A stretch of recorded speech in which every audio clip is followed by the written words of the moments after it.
Te voici, tu as rejoint l'armée des États-Unis. Mais il y a un détail étrange. Personne ne remarque ton existence. Tu n'as pas d'insigne, tu n'as aucune reconnaissance et dans la hiérarchie militaire, tu es pratiquement invisible. Mais ce n'est pas une erreur, c'est totalement intentionnel. C'est le grade le plus bas de l'armée, le soldat de 2e classe, E1. Tes journées glaciales commencent à 5 h du matin avec le son traumatisant d'une cloche. Et après des exercices physiques intenses, le nettoyage et encore plus d'entraînement, tout le monde t'ignore au réfectoire et personne ne t'adresse la parole. Mais pourquoi cet anonymat? Et que se passe-t-il quand l'entraînement se termine? Eh bien, quelque chose de décevant. En 6 mois, tu es promu automatiquement et tu es désormais soldat de 2e classe, E2. Mais il y a un problème, ce n'est pas par mérite, ce n'est pas pour tes compétences, et ce n'est même pas parce que quelqu'un t'a remarqué. Cela arrive simplement parce que le système en a décidé ainsi. Et pire encore, ce nouveau grade ne change presque rien. Tu continues d'exécuter des ordres, tu ne prends toujours pas de décision, et tu n'es toujours pas quelqu'un de réellement important au sein de la hiérarchie. Alors, si personne ne t'évalue, comment continues-tu à monter en grade? Peut-on être promu sans que personne ne te reconnaisse? Curieusement, environ 1 an plus tard, le système fait à nouveau son travail et te transforme en soldat de 1re classe, PFC. Et bien que le titre sonne mieux, la réalité est que tu ne diriges toujours personne. C'est le 3e grade de l'armée des États-Unis. Et même si tu as maintenant plus d'expérience, ton travail reste le même. Exécuter les ordres et perfectionner tes compétences. C'est ici que certains soldats commencent à se différencier, car tout le monde n'arrive pas à ce grade de la même manière. Si tu es entré sans expérience préalable, la promotion est automatique après 1 an. Mais si tu as une formation militaire ou même un diplôme universitaire de 4 ans, tu pourrais commencer directement à ce grade sans passer par les niveaux précédents.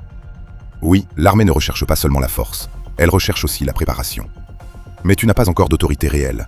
Pour cela, il faut monter d'un échelon supplémentaire. Le grade suivant est celui de spécialiste. C'est ici que les choses commencent à devenir intéressantes. Techniquement, tu n'es toujours pas un sous-officier, mais tu peux déjà diriger des soldats de rang inférieur. On attend de toi que tu sois un expert dans ton domaine, que tu saches exécuter les ordres avec précision et que tu commences à assumer plus de responsabilités de leadership. Tu pourrais être chargé de préparer des soldats pour des exercices de patrouille nocturne sur des terrains inconnus. En d'autres termes, ils peuvent avoir plus d'expérience et plus de connaissances, mais sans l'autorité formelle pour prendre des décisions. Beaucoup de soldats restent bloqués à ce grade parce qu'ils ne franchissent pas l'étape suivante. Et c'est ici que se présente l'une des décisions les plus importantes de la carrière militaire. Choisir la voie technique ou la voie du leadership. Si tu choisis le leadership, l'étape suivante est le caporal. C'est l'un des grades les plus anciens de l'armée, établi en 1775. Et pour une raison précise, le caporal est la base du leadership militaire. Si l'armée était un corps, les caporaux en seraient la colonne vertébrale. Sans eux, tout s'effondrerait. À partir de ce stade, tu ne te contentes plus de recevoir des ordres. Désormais, tu entraînes les autres, tu imposes la discipline et tu t'assures que les standards de l'armée soient respectés. Mais arriver jusque-là n'est pas facile. Tu as besoin d'au moins 26 mois de service, de terminer le cours de base de leadership et de recevoir l'approbation de ton officier commandant. Si tu démontres du potentiel, la promotion peut être accélérée. À partir d'ici, le chemin devient de plus en plus difficile, car être un bon soldat ne suffit plus. Maintenant, tu dois être un bon leader. Si tu y parviens, tu peux devenir sergent. Et là, les règles changent complètement. Devenir sergent n'est pas seulement une question de temps. Ce grade marque une transition cruciale, passant d'un sous-officier junior à un véritable leader au sein de l'armée. Pour monter en grade, tu as besoin d'au moins 36 mois de service, de terminer le cours avancé de leadership et de te distinguer au tir, en conditions physiques et lors des évaluations de performance. Et voici une donnée surprenante. Tu peux être promu sergent sans avoir été caporal auparavant.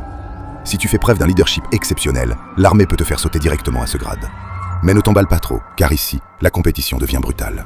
Les promotions ne sont plus automatiques et seuls les meilleurs progressent. Et à mesure que tu montes, la responsabilité grandit. Tout comme le nombre de soldats sous tes ordres. Sergent d'état-major, et c'est là que les règles changent. Jusqu'à présent, l'armée t'a entraîné à obéir, à suivre les ordres et à accomplir ton devoir. Mais à partir de sergent d'état-major, l'obéissance ne suffit plus.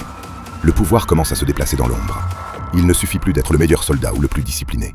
Pour monter en grade, tu as besoin d'alliés, tu as besoin d'influence. Les recommandations de commandement ne s'obtiennent pas seulement par l'effort. Elles se négocient, se construisent et se doivent. Et c'est ici que beaucoup restent bloqués. Tu as le pouvoir de gérer des équipes complètes, de superviser des ressources et de décider du sort d'autres militaires de rang inférieur. Imagine que tu te trouves sur une base en Afghanistan. Un convoi a pris du retard sur sa route et il n'y a aucune communication avec lui. L'officier commandant est occupé, les soldats attendent des ordres et les fournitures pourraient être en péril. Tu es le sergent d'état-major. Vas-tu agir et organiser une équipe de recherche? Vas-tu attendre d'autres instructions au risque de compromettre la mission? Ce genre de décision peut marquer la différence entre une promotion ou une fin brutale de ta carrière. La promotion au grade de sergent d'état-major ne requiert pas seulement de l'expérience, mais quelque chose de plus. La recommandation de ton commandement, 84 mois de service et l'achèvement du cours primaire de développement du leadership. Mais il y a une réalité inconfortable. Il ne suffit pas d'être bon. Tu peux avoir rempli toutes les conditions, mais si tu n'as pas les faveurs de tes supérieurs, tu resteras simplement bloqué ici. Le sergent de première classe n'est plus seulement un superviseur. Désormais, avec 15 à 18 ans de service, tu deviens le pilier du peloton. Tu supervises plusieurs sergents d'état-major et tu sers de lien entre les soldats et les officiers. Si un capitaine veut qu'une mission soit accomplie, c'est toi qui t'assures qu'elle se réalise concrètement. Vois les choses ainsi. Tu es celui qui décide si un soldat est puni ou s'il reçoit une seconde chance. Le soldat qui est arrivé en retard au rassemblement, a-t-il des problèmes personnels ou est-il simplement paresseux? Tu le sanctionnes ou tu l'aides. C'est ton jugement qui compte, mais c'est ici que la politique entre en jeu. Désormais, tu n'obéis plus seulement aux ordres, tu les interprètes. Un commandant te demandera des résultats, mais il ne te dira pas comment les obtenir. Si une base en Irak a besoin de plus de sécurité, tu peux augmenter les patrouilles, redistribuer les ressources, ou même faire pression pour recevoir plus de personnel. La décision t'appartient. Et si tu prends la mauvaise, tu pourrais envoyer tes hommes au désastre. Le maître sergent, au grade E8, laisse derrière lui l'action directe. Désormais, tu supervises des bataillons entiers, conseillant les commandants et gérant la structure opérationnelle au niveau stratégique. Voici un fait curieux. Tu peux avoir 20 ans d'expérience et tout de même recevoir des ordres d'un officier qui a moitié moins de temps de service que toi. Mais ne t'y trompe pas. Bien souvent, cet officier fera exactement ce que tu lui suggères. C'est le stade où la bureaucratie militaire devient une arme. Certains l'utilisent pour protéger leurs soldats, d'autres pour faire avancer leurs propres intérêts. Il y en a qui manipulent les évaluations, promeuvent leurs alliés et détruisent la carrière de ceux qu'ils considèrent comme des rivaux. Si tu n'apprends pas à jouer à ce jeu, tu n'iras pas plus loin. Mais avec le premier sergent, c'est là que tout cela devient impitoyable. Seul 1% des soldats l'atteint. Ici, tu ne te contentes plus de superviser la logistique et la discipline. C'est maintenant toi qui contrôles le destin de chaque soldat sous tes ordres. Si quelqu'un commet une erreur, c'est toi qui décides si elle est rectifiable ou si sa carrière est terminée. S'il y a un conflit interne dans l'unité, c'est toi qui décides de la manière dont il sera résolu. Si un soldat à fort potentiel a besoin d'une opportunité, c'est toi qui inscris son nom sur la liste. Ici, il ne s'agit plus seulement d'expérience ou de performance. Il s'agit de savoir qui te soutient, qui tu as aidé et qui a une dette envers toi. Car les grades suivants ne s'obtiennent pas par le simple travail acharné. Ils s'obtiennent par autre chose. Et ceux qui ne le comprennent pas restent bloqués ici pour toujours. Le sergent-major, au grade de rémunération E9, ne se concentre plus sur de petites unités ou sur l'exécution directe des missions. Désormais, tu te situes à des niveaux stratégiques. Imagine une opération en cours dans le Pacifique. Le ravitaillement en carburant est menacé et la logistique devient chaotique. Un officier de haut rang cherche une solution, mais celui qui comprend réellement la structure opérationnelle, c'est toi. Une erreur ici peut faire qu'une unité se retrouve bloquée ou qu'une base se retrouve sans fourniture critique. Et si tu ne le vois pas venir, personne d'autre ne le fera. C'est ici qu'apparaît la différence clé. Le sergent-major est une ombre, mais le sergent-major de commandement est une présence. Le sergent-major de commandement n'opère pas seulement au niveau du bataillon. Il est le lien direct entre les soldats et les officiers les plus haut placés. Ses décisions affectent des milliers de soldats. S'il y a un changement dans la politique de discipline, d'entraînement ou de déploiement, c'est son influence qui façonne la manière dont ces règles sont appliquées. Vois les choses ainsi. Si un général décide de mettre en œuvre un nouveau système d'entraînement, cela peut être une réforme révolutionnaire ou un désastre complet. Si le sergent-major de commandement ne le soutient pas, le moral chute. S'il décide de l'adapter intelligemment, la réforme devient un succès. En substance, il peut faire briller un commandant ou le faire échouer. C'est pourquoi le département de l'armée sélectionne ses sergents avec un soin extrême. N'importe qui n'arrive pas ici. Il faut avoir fait preuve de leadership, de sens de la manœuvre politique et d'un contrôle absolu sur la troupe. Mais au-dessus de tous, il n'y a qu'un seul homme. Le sergent-major de l'armée. Ce n'est pas seulement un grade, c'est une fonction. Il n'y en a qu'un seul dans toute l'armée des États-Unis. C'est le conseiller personnel du chef d'état-major et la seule voix des engagés qui parviennent directement au haut commandement. C'est un poste doté de pouvoir, mais aussi de risques. Si tu l'occupes, ton visage est connu, tes paroles sont enregistrées et tes décisions peuvent devenir historiques ou désastreuses. Voici quelque chose que peu de gens savent. Bien que le sergent-major de l'armée reste techniquement dans le système des grades, il bénéficie de privilèges protocolaires supérieurs à ceux d'un lieutenant général. Dans les réunions stratégiques, son opinion peut peser plus lourd que celle d'un officier avec 3 étoiles sur l'uniforme. Et c'est ici que le pouvoir change de main, car juste après cela, nous entrons dans le territoire des officiers. L'adjudant, W-1, est le premier niveau d'un nouveau monde. Ce n'est pas un officier commissionné traditionnel, mais ce n'est pas non plus un soldat engagé. Ce sont des hybrides. Techniquement, ils ne répondent plus au sergent, mais ils n'ont pas non plus le même niveau d'autorité qu'un lieutenant. Ces officiers sont sélectionnés parmi les soldats engagés, mais le temps de service ne suffit pas. Pour accéder à ce grade, tu dois soumettre une demande écrite, obtenir des recommandations de tes commandants et être approuvé par le secrétaire de l'armée.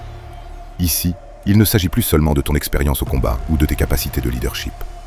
Désormais, ce qui importe, c'est de savoir qui est prêt à te soutenir. Car à ce niveau, il ne s'agit plus seulement de suivre des ordres, mais de décider qui a l'autorité pour les donner. C'est ici que l'autorité commence à muer. Il ne s'agit plus seulement d'exécuter des ordres ou de superviser des troupes. Ici, le savoir est un pouvoir. L'adjudant de deuxième classe, CW2, a cessé d'être un apprenti. Désormais, c'est un expert intermédiaire avec une autorité réelle. Il ne se contente plus de conseiller les commandants, mais prend des décisions qui peuvent changer l'issue d'une mission. Imagine une opération de renseignement au Moyen-Orient. Un bataillon d'infanterie se prépare pour une incursion nocturne. Mais il y a un problème.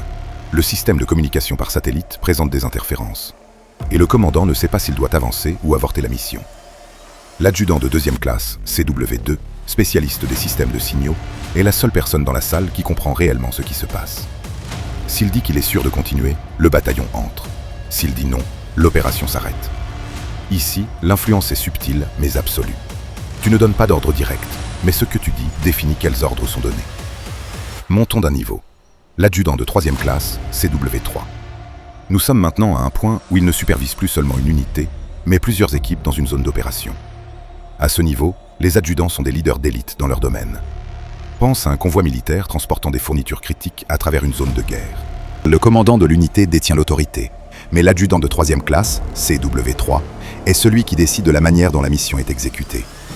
S'il détecte une faille dans la logistique, il peut rediriger le convoi, changer les itinéraires ou même suspendre le mouvement si le risque est trop élevé. Et le plus important, c'est que personne ne contestera sa décision, car ses connaissances techniques dépassent celles des officiers commissionnés.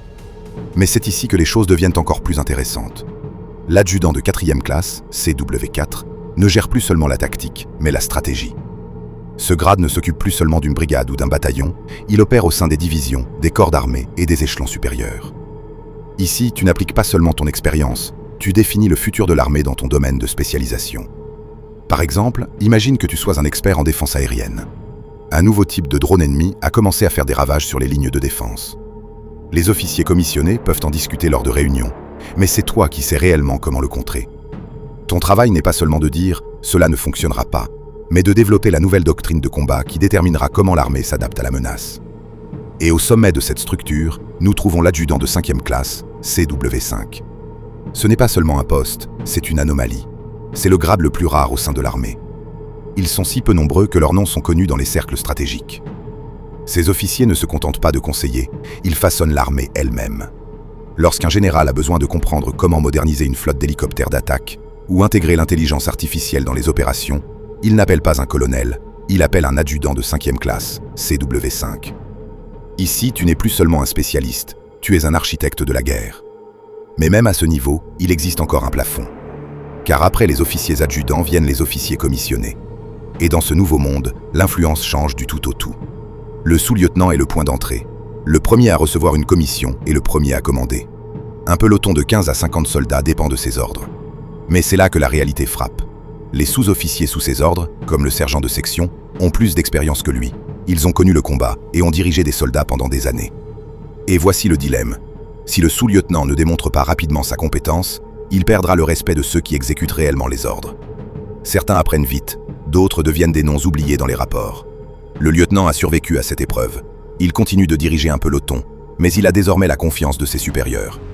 Il n'est plus l'officier débutant qui venait pour apprendre, on attend maintenant de lui qu'il enseigne. Lorsqu'un convoi tombe dans une embuscade sur une route afghane, c'est le lieutenant qui décide s'il faut combattre ou se retirer. Si le stock de munitions sur la base est insuffisant, c'est lui qui négocie avec la logistique pour en obtenir davantage avant qu'il ne soit trop tard. Mais être chef de section n'est que le début. Un capitaine, c'est autre chose. Désormais, tu ne diriges plus une section, tu diriges une compagnie entière, soit 150 soldats.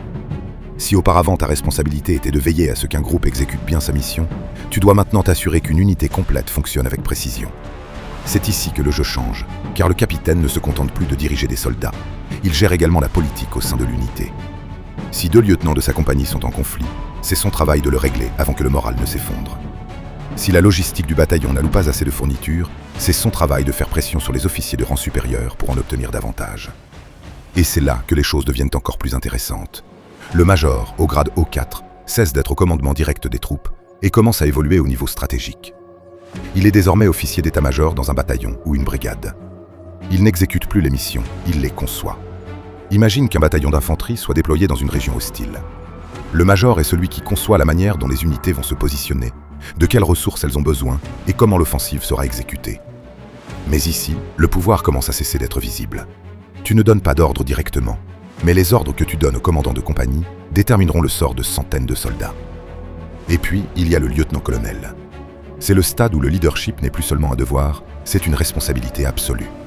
Commander un bataillon signifie que tu es l'ultime responsable de chaque vie, de chaque décision et de chaque échec.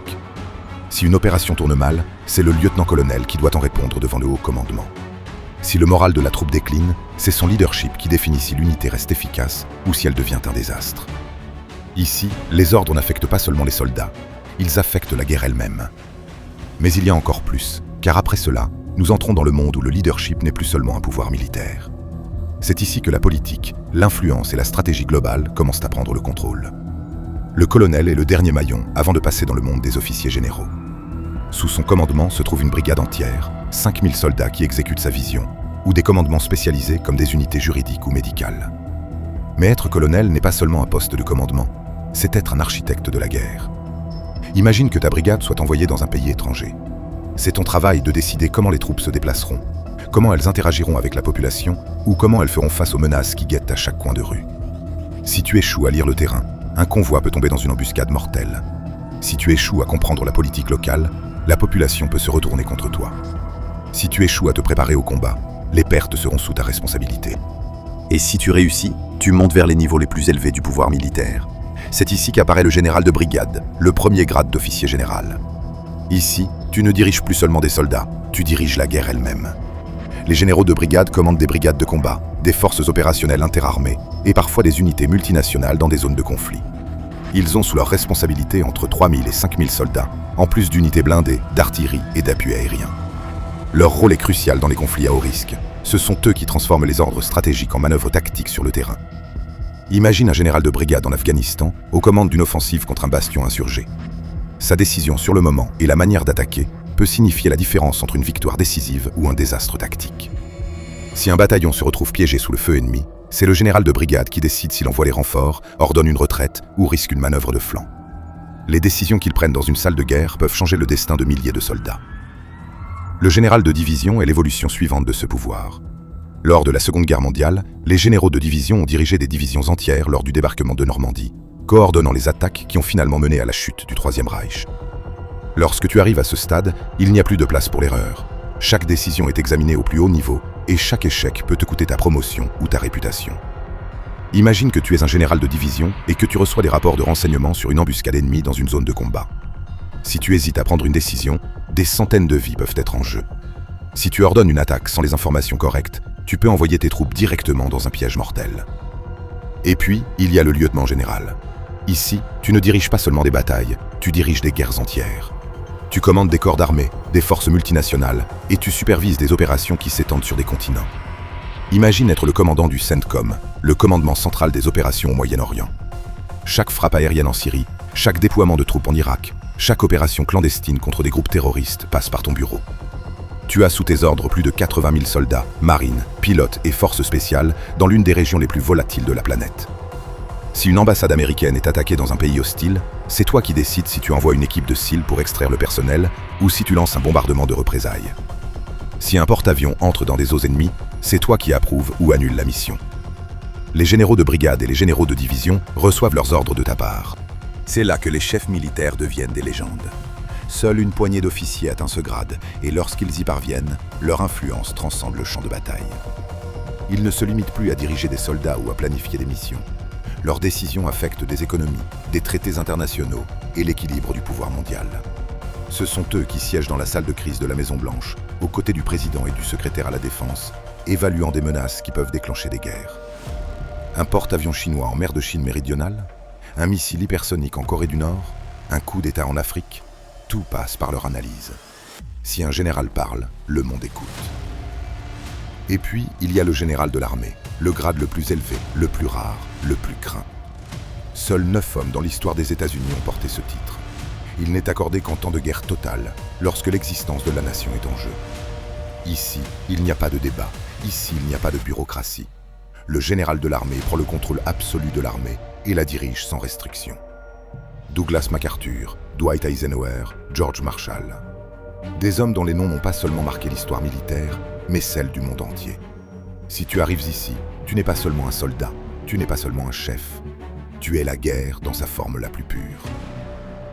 N'oubliez pas de soutenir ce type de contenu en vous abonnant et en regardant cette autre vidéo très curieuse qui vous enchantera.